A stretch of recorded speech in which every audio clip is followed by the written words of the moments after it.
Hello, in today's video, I gathered my notes from books I read about managing ambiguity in software development projects. Software projects most of the time are folded.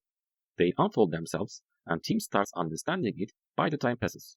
Scheduling, planning, and estimations are always difficult for even senior staff. Accountable person for estimation just enumerates her own best guesses based on methodology, experience, and best practices. Now, the question we need to answer is not how to avoid ambiguity, but rather how to manage through ambiguity while keeping team productive and collaborative. Now, let's give some examples of ambiguity we are facing in software projects. Dependencies to other teams, cross impacts created by them, shifting schedules and scope, uncertain or incomplete requirements, user stories are difficult type of ambiguities that team must tackle. Ever-changing computing platforms, 3PP tools, competitors, and new customers are also causing ambiguity, but they are easier to manage. Most of the time, requirements as major source of ambiguity reveal themselves during the development and got maturity over the time. Most of the time, software development teams receive incomplete requirements. They are the reason of over or underestimation and wrong system sizing. Frustration between staff because of unmet targets and conflicts. Solution, which is not bringing expected business impact. To mitigate or eradicate those negative outcomes, managers should know leading through inevitable ambiguity. I want to continue by referring to some of my favorite references when it comes to leading and managing software projects. Geek leaders themselves need a high tolerance for ambiguity and an ability to be productive in the absence of the clarity. They need to maintain composure and help others to do so in situations clouded by confusion. Team members will have different level of tolerance to ambiguity.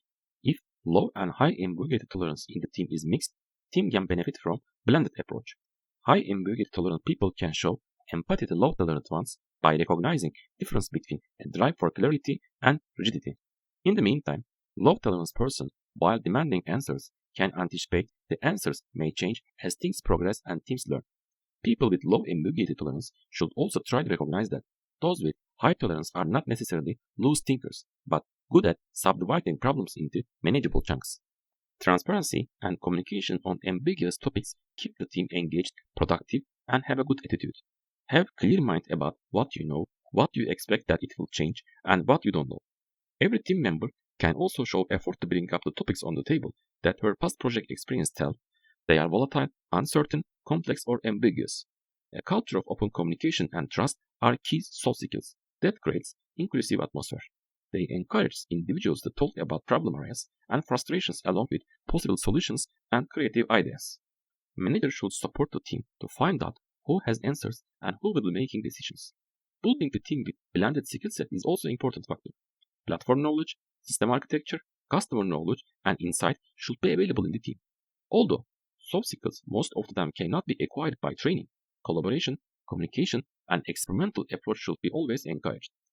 Adaptive and situational leadership with judgment should match staff to tasks based on seniority, ambiguity of the tasks, and ambiguity tolerance of the person. Nature of software development projects is different than measuring, for example, HR, infrastructure, or financial projects. Measurement and accountability in high ambiguity projects is also possible, but it should be handled with different approach. Software development projects are complex and ambiguous. Priority should be transparency, openness, and communication. Senior members anticipate ambiguity, but others will definitely need coaching through it. Manager goal here to equip himself with as much as more information as he can adapt and change leadership style against certain ambiguous situation. He or she should know the customer and organization to find out who will be providing clarity and making decisions. Finger pointing and blaming must be always avoided, as they are the killer of engagement, team spirit, and good attitude. Thank you for listening to this short presentation. Please share your opinions about the topic. Have a nice day.